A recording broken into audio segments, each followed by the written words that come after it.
Right. ఇక్కడ నేను ఒక శ్లోకంతో మనం స్టార్ట్ చేసుకుందాం. ఎందుకు ఈ మాట చెప్తా ఉన్నాననేటువంటిది హైందవ సోదరులందరూ కూడా అర్థం చేసుకోవాలి. అలాగే తిరుమల నిజంగా వైశస్యం ఏమైనా తగ్గిందా అనేటువంటి ప్రశ్నకు కూడా సమాధానం ఈ శ్లోకంలో దొరుకుద్ది అనేటువంటిది వాస్తవం.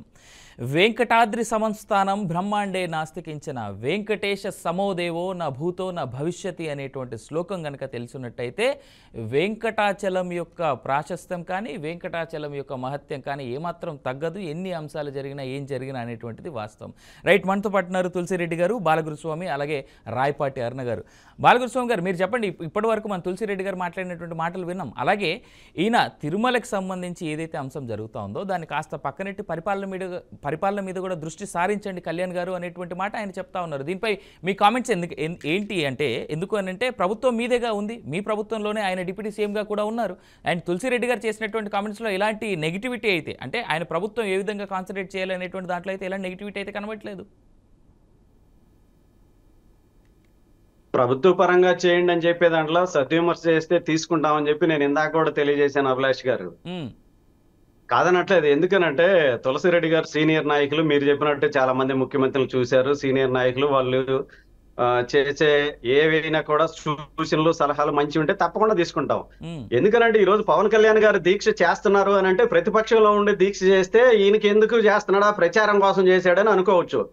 ప్లస్ ఎందుకనంటే ఇప్పుడు ఇంకా 4 సంవత్సరాల 8 నెలల దాకా ఎలక్షన్ లేదు, మేము ప్రచారం చేస్తున్నామని ఎందుకు అనుకోవాలి? ఇప్పుడు ప్రచారం చేసి ఆయన ఏం చేయాలని లేదనుకుంటే ఇప్పుడు ఆయనకి ఏమైనా ఫ్యాన్స్ లేకుండా ఉన్నారా? ఇప్పుడు ఆయన ప్రచారం చేసి ఏం చేయాలి? ప్రచారం అనేది మాత్రం మేము దాన్ని తీసుకోవట్లేదు. ఎందుకనంటే ప్రభుత్వంలో ఉన్నాం కాబట్టి 100% ఇప్పుడు ఆంధ్ర రాష్ట్ర ప్రజలందరూ కూడా ఎన్డీఏ కూటమిని నమ్మి, ఎన్డీఏ కూటమి అయితే ఆంధ్ర రాష్ట్రం బాగుపడుతుందనే ఆలోచనతోటి ఎన్డీఏకి పట్టం కట్టారు ఈ రాష్ట్ర ప్రజలు. ఈ రాష్ట్ర ప్రజల మనోభావాల్ని కాపాడాల్సిన బాధ్యత ఉంది. దానిలో భాగంగానే అందులో ఈరోజు పవన్ కళ్యాణ్ గారు తీసుకున్నారు తప్పితే వేరే ఉద్దేశం అయితే ఎట్టి పరిస్థితుల్లో లేదు. అలా అనుకోవాల్సిన అవసరం కూడా ఇక్కడ లేదని చెప్పేసి నేను తెలియజేస్తా ఉన్నాను. ఇంకపోతే రాజకీయ కోణం చేశారని చెప్పేసి తులసిరెడ్డి గారు మాట్లాడుతున్నారు. దాన్ని అయితే నేను ఖచ్చితంగా ఆ మాటతో నేను విభేదిస్తున్నాను.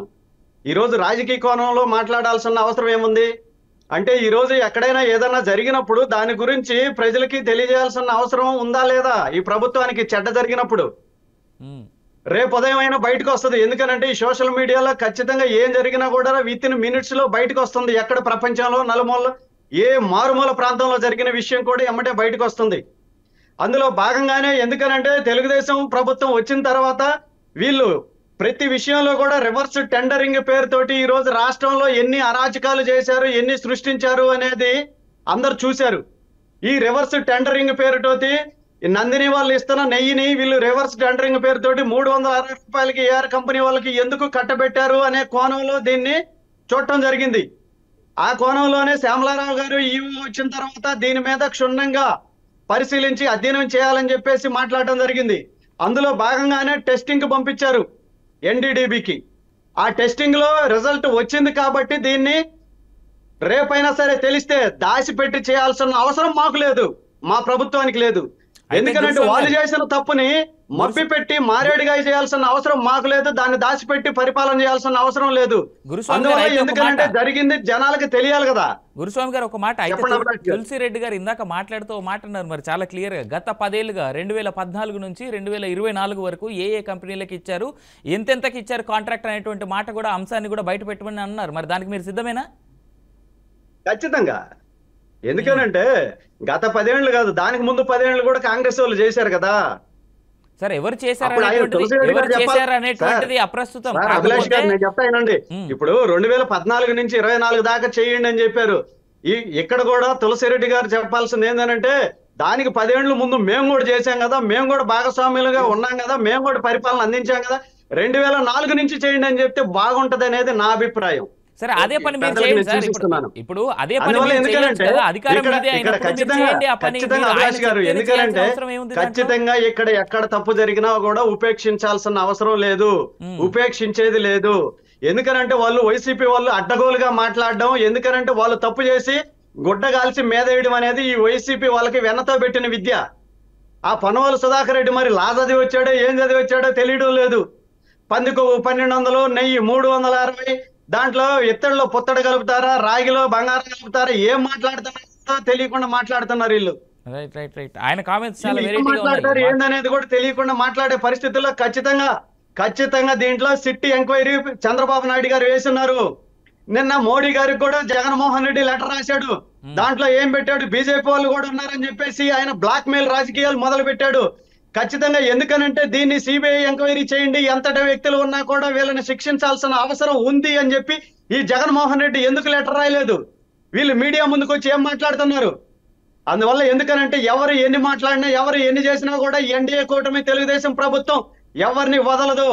ఖచ్చితంగా ఎంక్వైరీ చేస్తుంది. దీని వెనక ఎవరున్నా కూడా మొత్తాన్ని ఉరి తీయాల్సిన అవసరం కూడా ఉందని చెప్పేసి నేను తెలియజేస్తా ఉన్నాను. రైట్ గురుస్వామి గారు అలాగే లైన్లో ఉండండి. రాయపాటి అరుణ గారు మీరేమంటారు? తులసి గారు చేసినటువంటి సజెషన్స్ కావచ్చు, ఆయన చేసినటువంటి కామెంట్స్ ఇందాక మనం చూసాం. ఆయన మాట్లాడుతూ ఇందాక కూడా అన్నారు చాలా క్లియర్గా, గత 10 ఏళ్లుగా మీ పార్టీ 5 ఏళ్ళు ఇంతకుముందు అధికారంలో ఉండింది, ఆ తర్వాత వైఎస్ఆర్సీపీ, ఇప్పుడు మళ్ళీ మీరే అధికారంలో ఉన్నారు కాబట్టి 10 ఏళ్ల పాటు ఎవరు ఏ రేట్కి నెయ్యిని కొన్నారు అనేటువంటి మాట ఆయన బయట పెట్టమని చెప్తా ఉన్నారు. ఇన్ఫ్యాక్ట్ బాలగురుస్వామి గారు కూడా అంటా ఉన్నారు 2004 నుంచి బయట పెడితే మంచిది అనేటువంటి మాట. మరి దానికి సిద్ధమేనా? ఏ విధంగా మీరు చూస్తా ఉన్నారు దీన్ని? ఇప్పుడే మీరు ఇందాక చెప్పాను సార్, నేను క్లియర్ గా తులసిరెడ్డి గారి మాటల్లోనే 2 అంశాలు మనకు తేటతెల్లమే. ఒకటి, గత ప్రభుత్వంలో ఒకవేళ కల్తీ జరిగి ఉంటే అది కూడా ఇట్లా ఏ విషయం బయట పెట్టకుండా దాన్ని కామ్ గానే దాటవేస్తూ నెక్స్ట్ టెండర్లు మార్చుకుంటూ ప్రభుత్వాలు మారే కొన్ని టెండర్లు మారుతూ వచ్చాయి కాబట్టి తర్వాత వచ్చే వాళ్ళు కూడా ఇట్లాంటి అవినీతికి కల్తీలకి పాల్పడడానికి ఆస్కారం కల్పించినట్లుగా ఇక్కడ తేటతెల్లమైంది. అదే డే 1 కనుక సందేహం వచ్చిన రోజు అప్పుడే ఇప్పుడు ఈ ప్రభుత్వంలో ఎలా అయితే ఈ విషయాన్ని బయట పెట్టారో, గత ప్రభుత్వాల్లో కూడా అట్లాంటి తప్పులు ఏమైనా దొరికినప్పుడు అట్లా ఆ రోజే కనుక దీన్ని బయట పెట్టి ఉంటే తర్వాత వచ్చే ప్రభుత్వాలు ఈ తప్పును మళ్ళీ కంటిన్యూ చేయకుండా, లేదా కాంట్రాక్ట్ తీసుకున్న వాళ్ళు ఎవరైనా సరే జెన్యూన్ గా ఎంతకి కోట్ చేస్తున్నారు, మేము 900కు మాత్రమే ఇవ్వగలము, లేదంటే మేము కల్తీ లేకుండా నెయ్యి సప్లై చేయలేము అని చెప్పేసి కూడా టెండర్లు వేసేటువంటి వెండర్లు కూడా క్లియర్ గా వాళ్ళ అభిప్రాయం వాళ్ళు తెలియజేసేవాళ్ళు. ప్రభుత్వాలకు ఆ విషయం క్లియర్ గా తెలిసి ఉండేది. 10 ఏళ్ల పాటు ఒక వ్యక్తి ఒక టెండర్ తీసుకొని చేస్తూ ఉన్నప్పుడు తర్వాత సడన్ గా ప్రభుత్వం మారి, నేను మొన్నటి వరకు 900కి ఇచ్చావా గవర్నమెంట్ కి, ఇవాళ నేను వచ్చాను నాకు 600కి ఇవ్వాలి, ఇస్తావా చేస్తావా అంటే 100% అతను కాంట్రాక్ట్ వదులుకోవడం ఇష్టపడ్డా. ఎప్పటి నుంచి చేస్తున్నది అతని జీవనోపాధి, అతని ఆదాయం అది 100%. అతను ఏం చేస్తాడు, ఇస్తానండి తక్కువ లాభం తీసుకొని ఇస్తాను, నేను కాంట్రాక్ట్ వదులుకోలేను అంటాడు. తక్కువ లాభం తీసుకుంటాడు. నిజంగా తీసుకున్న కాంట్రాక్ట్ లో కల్తీ కలిపే 100% వాళ్ళు ఇస్తానన్న 600కో 300కో ఇవ్వడానికి సిద్ధపడతాడు.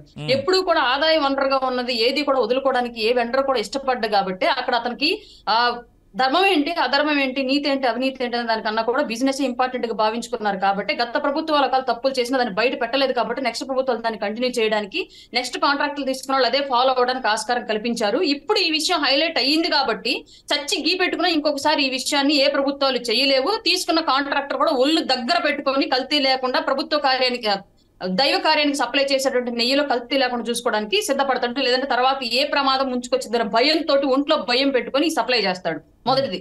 రెండోది, ఇది రాజకీయంగా వాడుకోవాలి 100% వాడుకుంటారు. ఎందుకంటే గత ప్రభుత్వాలు చేసిన తప్పుల్ని ఈ ప్రభుత్వం ఐడెంటిఫై చేసింది, ఈ ప్రభుత్వం మళ్ళీ ఆ తప్పు చేయకుండా కొనసాగిస్తుంది. అలాగే నెక్స్ట్ ప్రభుత్వాలు చేయకుండా మేము జాగ్రత్తలు తీసుకుంటున్నాం అని చెప్పుకోవడంలో తప్పే ఉంది. ఎవరు చేసిన పని చెప్పుకోవాలి.